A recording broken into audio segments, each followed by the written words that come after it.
Hi guys, I'm Norman. I think some of you may know me from Facebook, and today we're discussing my XR8. I've had it for a good few years. It used to belong to my dad. He bought it almost brand new, but bone stock.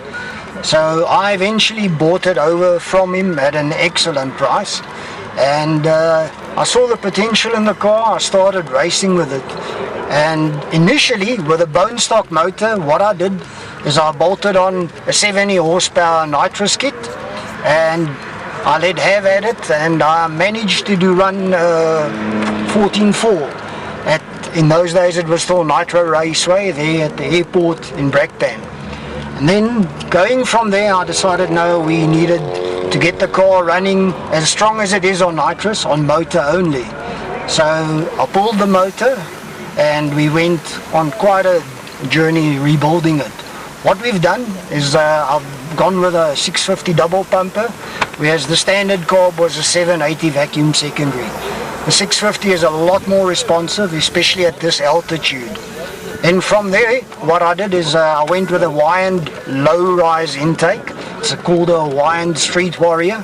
It's actually a very good intake for the height that it is. Normally, a low-rise dual-plane intake runs out of breath at about 5,500 RPM.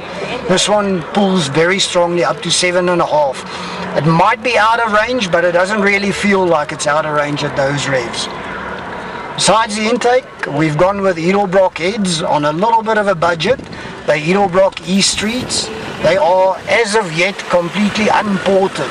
So there's no real upgrades in that region other than bolting on the heads. They do flow very, very well. They're vastly superior to the Ford heads.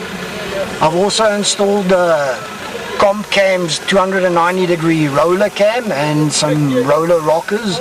Those do make a difference. The cam itself is definitely ideal for the car's weight, gear ratio, and again, naturally aspirated power at this altitude. Finally, what I've done, and some guys may frown, I'm still running cast pistons. The compression ratio as it sits now is 9.3 to 1, and I'm spraying 170 horsepower worth of nitrous on it. So it's a bit of a big shot for cast pistons, and a lot of guys will tell you can't do that.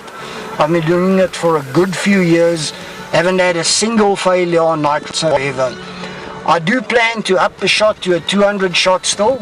I'm also running pump gas, another thing that guys say is an absolute no-no.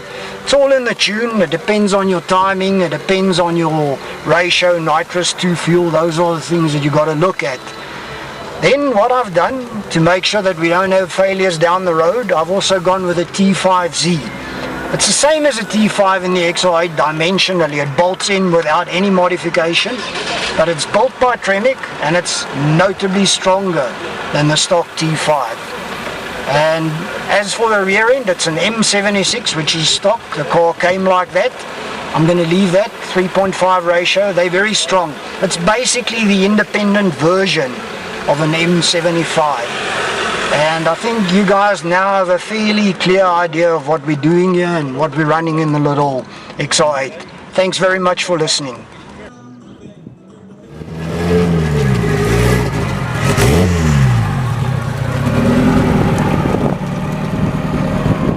Mijn naam is Alex. Ik rij 1981 voor Escort Video GL. Hij was factory geweest om gekry, bouwstok.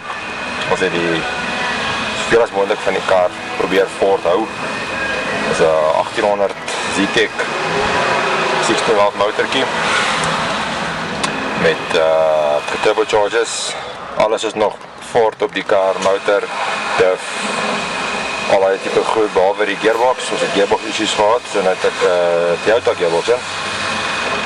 Met IP race clutchpack in.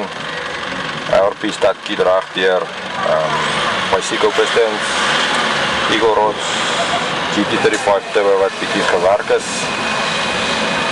En ja, dis maar omtrent dit. Die kar was gedesign deur John van J Tuning, engineering, Donator engineering. Die kar is baie betroubaar. En ja, dis maar omtrent dit wat die kar doen.